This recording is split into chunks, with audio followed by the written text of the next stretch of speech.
If you ask people today what is required to be a devout Buddhist, they will point to absolute pacifism and a strict vegetarian diet.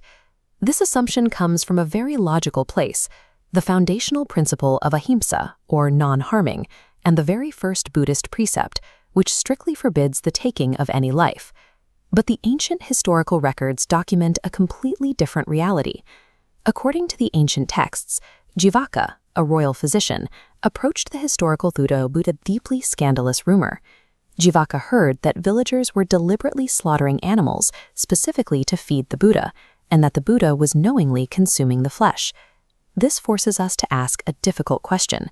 Is eating meat inherently a sin according to the founder of Buddhism? To find the factual answer, we have to bypass centuries of cultural assumptions and look directly at the original, unedited words found in the ancient texts. The Buddha's precise response is recorded in volume 13 of the Tipitaka. He categorically denied the rumor that animals were being killed for him. Crucially, however, he did not forbid eating meat. Instead, the Buddha established the Threefold Pure Meat framework. First, sight. A person must not have seen the animal slaughtered. Second, sound. They must not have heard its cries. Third, zero suspicion the animal was killed specifically to provide their meal. If these three strict tests are passed, the biological act of eating meat is classified as completely karmically neutral. The moral weight belongs entirely to the circumstances of the animal's death, not to the food itself. Look at a bustling marketplace like this one. Purchasing already dead meat intended for general public sale applies this rule in the real world. To understand why this is permitted, we have to look at the core operating mechanism of Buddhist karma, Cetana.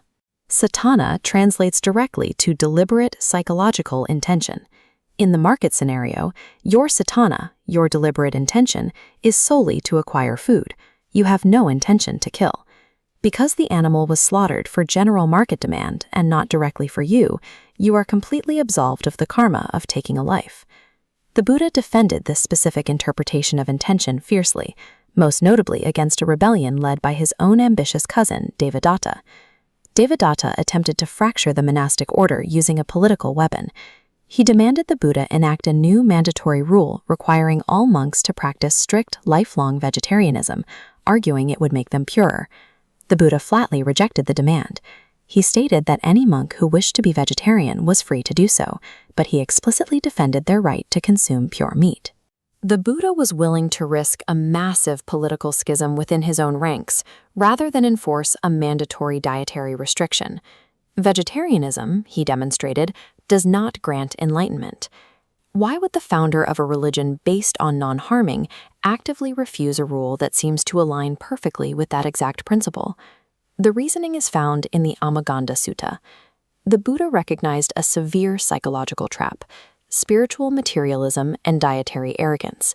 He explained that the true stench that ruins a human being is not the physical smell of cooking meat. True defilement is moral. It comes from actions driven by extreme greed, cruelty, ignorance, and anger. A person can maintain a flawless, strict plant-based diet, yet harbor a mind entirely consumed by hatred and ego. Conversely, as we see here with monks accepting whatever is offered into their alms bowls, an enlightened being can consume a piece of pure meat with perfect equanimity and boundless compassion. This remains the factual, pragmatic reality of Theravada Buddhism today.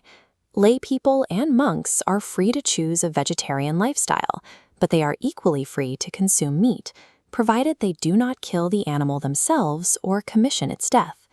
The middle way places its entire focus on eradicating deep-rooted psychological defilements. True spiritual purity is a state of the mind, not a state of the digestive tract.